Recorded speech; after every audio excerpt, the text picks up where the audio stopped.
Ce soir, nous nous retrouvons au Collège des Bernardins pour faire une table ronde sur le sujet écologie, économie, travail, l'impossible équation. Notre modèle économique actuel appelle un changement.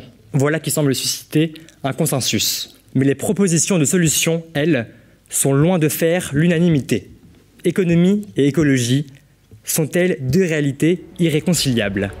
Alors on a souhaité choisir des intervenants qui pourraient discuter entre eux. Donc on a choisi Pierre Larouturou, qui est actuellement député européen et qui est liste pour les élections du 9 juin. Il nous parlera d'écologie, pour laquelle il est très engagé, et de conditions de travail. On a ensuite Alexandre Poidat, qui est responsable du plaidoyer climat chez Oxfam, et qui lui nous parlera notamment de finances vertes. Et face à cela, on voulait vraiment confronter des intérêts issus du monde de l'entrepreneuriat, du monde privé. Et donc en face, on aura Jean-Baptiste Djebbari, un ancien ministre délégué au transport, qui a ensuite fait le choix de retourner dans le monde du privé, donc qui peut lui combiner les deux intérêts et qui nous expliquera peut-être sa transition pendant la soirée.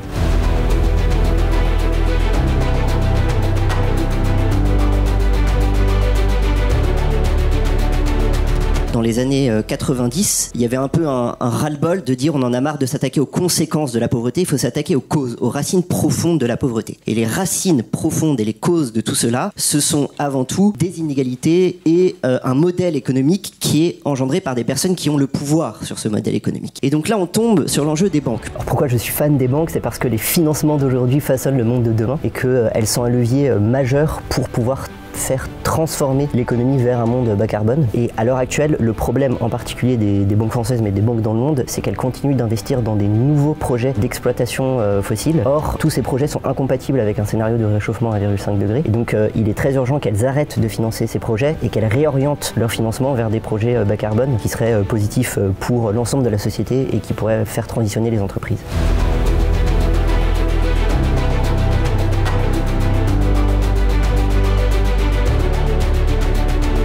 Le bienfait de ces dernières décennies, c'est d'avoir mis à peu près tout le monde d'accord sur le constat. Il y avait du climato-scepticisme, y compris dans, on va dire, le spectre modéré des acteurs politiques. Je crois qu'aujourd'hui, mis à part quelques originaux, tout le monde est assez d'accord sur le constat du dérèglement climatique, sur son accélération, sur le fait qu'on va devoir d'abord s'adapter parce que le CO2 il est stocké et pour quelques dizaines d'années avant éventuellement de pouvoir le réduire. On est quand même tenu par la lutte contre le réchauffement climatique et les limites planétaires et ça c'est un fait de plus en plus objectivé sur le plan scientifique et on en voit les effets tous les jours, à la fois en Europe mais partout dans le monde. Donc c'est notre ardente obligation et en même temps, si je puis dire, on doit continuer de maintenir la stabilité politique et géopolitique de nos peuples, continuer à susciter et à créer de la prospérité.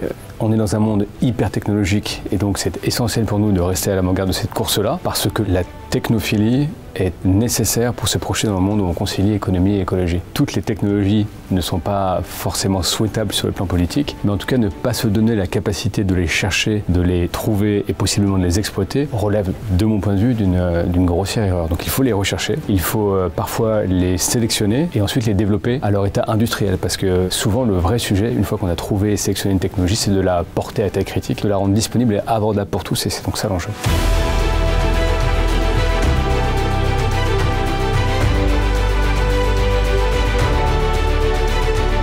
Je pense qu'on sous-estime dans les milieux politiques l'urgence d'agir. Comme membre de la commission des budgets, je commence par montrer le coût du dérèglement climatique. Ça, c'est une courbe qui vient des sociétés d'assurance et qui montre que depuis 30 ans, le nombre de catastrophes a déjà triplé en 30 ans. Mais est-ce que le problème est en train de se calmer ? Est-ce que c'est sous contrôle ?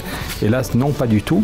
Sans doute l'indicateur le plus important, c'est le CO2 dans l'atmosphère. Aujourd'hui, le CO2 dans l'atmosphère augmente 3 fois plus vite que dans les années 60 et 70, malgré tous nos efforts. Donc là, on dit, on a fait la moitié du chemin, on peut faire une pause. C'est une erreur tragique. Il faut accélérer. Et bonne nouvelle, si on trouve des financements, ça peut créer des emplois. Investir dans la rénovation thermique, investir dans les transports en commun, investir dans un modèle d'agriculture différent, ça peut créer des emplois et améliorer le pouvoir d'achat du plus grand nombre. Et donc la question clé, c'est l'argent. Est-ce qu'on met en place la taxe sur la spéculation, une taxe sur les milliardaires ? Oui, il y a des solutions, mais ça suppose de choisir. Est-ce que l'Europe est au service des banquiers et des milliardaires ? Ou est-ce que l'Europe est le bon niveau pour mettre la finance au service du bien commun ?